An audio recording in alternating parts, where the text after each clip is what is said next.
নমস্কাৰ মৰমৰ ছাত্ৰ ছাত্ৰীসকল তোমালোকক পুনৰবাৰ মোৰ চেনেলটিলৈ স্বাগতম জনাইছোঁ। আজি আমি আলোচনা কৰিম ক্লাছ 7ৰ ইংৰাজীৰ lesson number 8 women in space নামৰ পাঠটি। আহা আমি পুনে পুনে পাঠটিৰ মাজলৈ যাওঁ। ওমেন ইন স্পেচ, মহাকাশত মহিলা। হু আৰ দিছ ওমেন? এই তলত কেইগৰাকীমান মহিলাৰ ফটো দিয়া আছে। কৈছে যে এই মহিলা কেইগৰাকী কোন? Can you guess what is common among them? তুমি অনুমান কৰিব পাৰিছানে তেওঁলোকৰ মাজত সাদৃশ্যটো কি কি মিল আছে? Rearrange the letter in the box to get the answer. এতিয়া এই বক্সটোৰ মাজত যিকেইটা লেটাৰ দিয়া আছে, আখৰ দিয়া আছে, এই আখৰকেইটা পুনৰ সজাবলৈ কৈছে ইয়াৰ উত্তৰটো পাবৰ কাৰণে। তেওঁলোকৰ মাজৰ যিটো মিল, এই মিলটো পাবৰ কাৰণে এই বক্সৰ মাজৰ লেটাৰকেইটা সজাব কৈছে। Right down the word in the Oval বিলো। এই ডিম্বাকৃতিৰ যি স্থান আছে, এই ডিম্বাকৃতিৰ এই স্থানটিত এই ৱৰ্ডটো লিখিব কৈছে।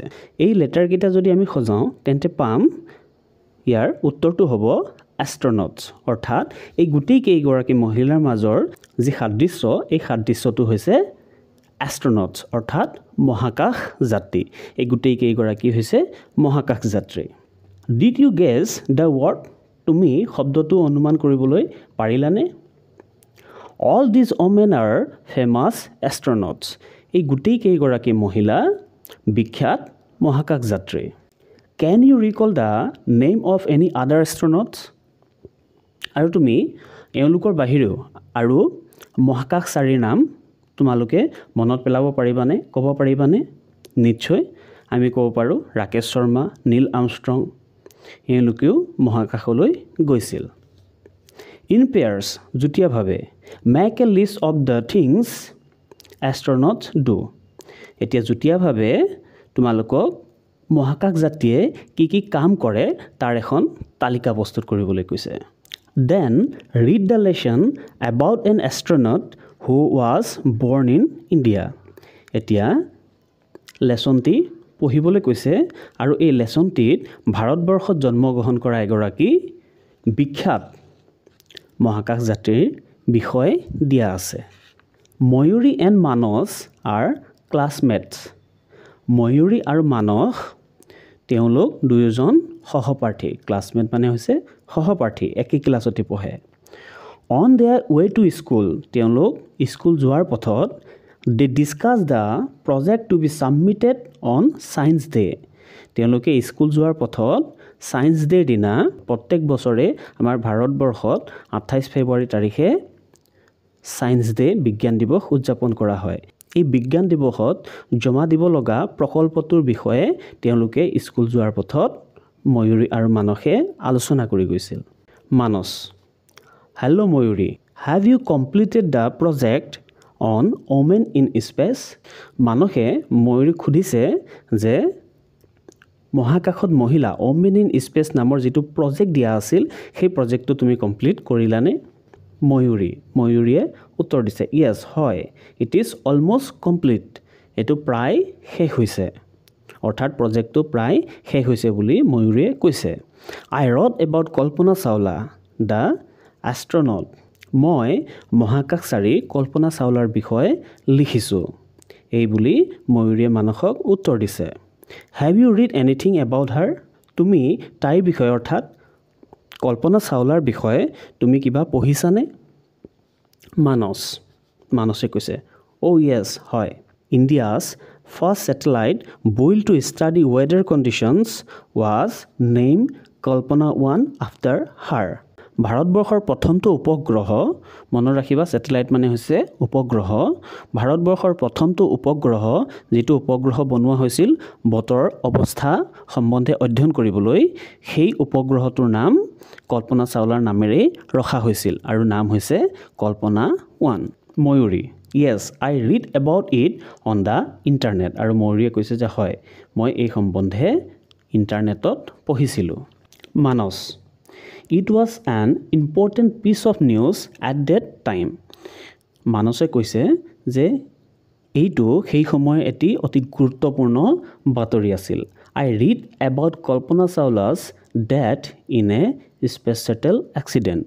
মহাকাশযান দুৰ্ঘটনাত কল্পনা চাওলাৰ মৃত্যুৰ বিষয়ে মই পঢ়িছিলোঁ বুলি মানসে কৈছে। But I don't know anything else about her.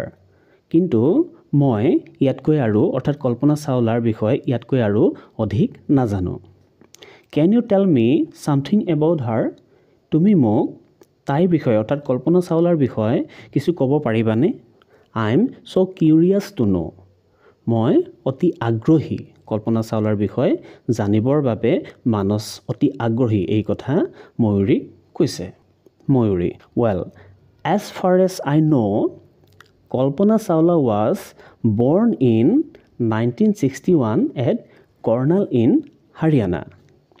আৰু তেতিয়া ময়ূৰীয়ে কৈছে, ভাল, মই যিমান দূৰ জানো কল্পনা চাওলাৰ জন্ম হৈছিল 1961 চনত হাৰিয়ানাৰ কৰ্ণাল নামে স্থানত। She studied at Tagore Balniketan at Karnal and later at Punjab Engineering College in Chandigarh. তাই অৰ্থাৎ কল্পনা চাওলাই কৰ্ণালৰ টেগৰ বাল নিকেতনত পঢ়িছিল আৰু পৰৱৰ্তী সময়ত চণ্ডীগড়ত থকা পাঞ্জাব ইঞ্জিনিয়াৰিং কলেজত পঢ়িছিল। Manas, I am sure she loved flying in space. তে মানসে কৈছে যে মই নিশ্চিত যে নিশ্চয় কল্পনা চাওলাই মহাকাশত উৰি ফুৰিবলৈ ভাল পাইছিল। ময়ূৰী, অ' য়েছ, হয়, flying in space was her dream. অৰ্থাৎ মহাকাশত উৰি ফুৰাটো তাই সপোন আছিল। ড্ৰিম মানে হৈছে সপোন। She went to the United States of America with this dream. আৰু তাই এই সপোন লৈ ইউনাইটেড ষ্টেটছ অফ আমেৰিকা যুক্তৰাষ্ট্ৰলৈ গৈছিল। Do you know' what NASA is? তুমি জানানে নাছা কি? Manas, no'. What is it? মানসে কৈছে নাজানো, এইটো কি? ময়ূৰীয়ে উত্তৰ দিছে, it's National Aeronautics and Space Administration. নাছাৰ ফুল ফৰ্ম তোমালোকে মনত ৰাখিবা। নাছাৰ ফুল ফৰ্ম হৈছে National Aeronautics and Space Administration. এয়া হৈছে আমেৰিকা যুক্তৰাষ্ট্ৰৰ মহাকাশ গৱেষণা কেন্দ্ৰ। Manas, I see. মানসে ইয়াৰ পিছত কৈছে, আচ্ছা ভাল, এনেধৰণে ৰিয়েক্ট কৰিছে। Mayuri, Kalpana Chawla went into space the first time by the Columbia space shuttle STS-87।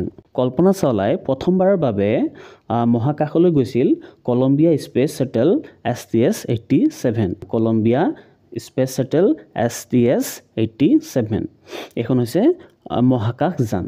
এইখন যানেৰে কল্পনা চাওলাই প্ৰথমবাৰৰ বাবে মহাকাশলৈ গৈছিল। She was the only woman in the team of 6 astronauts. আৰু কল্পনা চাওলাই একমাত্ৰ মহিলা আছিল সেই 6 গৰাকী মহাকাশ যাত্ৰীৰ মাজত। অৰ্থাৎ প্ৰথম যে মহাকাশলৈ গৈছিল কল্পনা চাওলাই তাত টোটেল কিমান আছিল?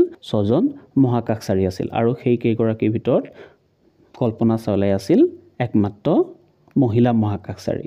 Kalpana Chawla went into space again in 2003 along with 6 other astronauts. পুনৰবাৰ কল্পনা চাওলাই পুনৰবাৰ মহাকাশলৈ গৈছিল 2003 চনত আৰু 6 গৰাকী মহাকাশ যাত্ৰীৰ সৈতে। আৰু দ্বিতীয়বাৰ যেতিয়া মহাকাশলৈ গৈছিল তেতিয়া কিন্তু 7 গৰাকী আছিল। প্ৰথমবাৰ যেতিয়া গৈছিল 6 গৰাকী আছিল আৰু পৰৱৰ্তী সময়ত 2003 চনত যেতিয়া গৈছিল তেতিয়া কিন্তু 7 গৰাকী আছিল। মানস, ভেৰি ইণ্টাৰেষ্টিং। মানসে কৈছিল বৰ আমোদজনক। ময়ূৰী, a team of 7 astronauts managed to collect a lot of important data while aboard Columbia in its mission STS-107. এই যে 7জনীয়া মহাকাশ যাত্ৰী মহাকাশলৈ গৈছিল তেওঁলোকে বহুতো গুৰুত্বপূৰ্ণ ডাটা সংগ্ৰহ কৰিছিল আৰু এই মিছনটোৰ নাম আছিল STS-107. But the space shuttle broke up in flames on its way back to Earth. কিন্তু অতি দুখৰ কথা যেতিয়া পৃথিৱীলৈ ঘূৰি আহিছিল তেতিয়া মহাকাশতেই এই মহাকাশযানখন জুই লাগিছিল আৰু ভাঙি গৈছিল। মানস, ইটছ আনবিলিভেবল। মানসে কৈছিল এইটো অবিশ্বাস্য। ময়ূৰী all the astronauts including Kalpana Chawla were killed কল্পনা চাওলাৰ সহিতে গোটেই কেইগৰাকী মহাকাশচাৰীৰ মৃত্যু হৈছিল মানস what a great loss তেতিয়া মানসে কৈছিল কি যে বৃহৎ ক্ষতি but we are very proud of her কিন্তু আমি তাইক লৈ অৰ্থাৎ কল্পনা চাওলাক লৈ অতি গৰ্বিত our country will always remember her আমাৰ দেশে সদায় তাইক অৰ্থাৎ কল্পনা চাওলাক মনত ৰাখিব পাঠটি ইমানতে শেষ হৈছে এই পাঠটিৰ জৰিয়তে আমি ভাৰতবৰ্ষৰ প্ৰথমগৰাকী মহিলা মহাকাশচাৰী কল্পনা চাওলাৰ বিষয়ে জানিবলৈ সক্ষম হ'লো আজিলৈ ইমানেই ভিডিঅ'টি লাইক কৰিবা শ্বেয়াৰ কৰিবা আৰু তোমালোকে চেনেলটো ছাবস্ক্ৰাইব কৰি দিবা ধন্যবাদ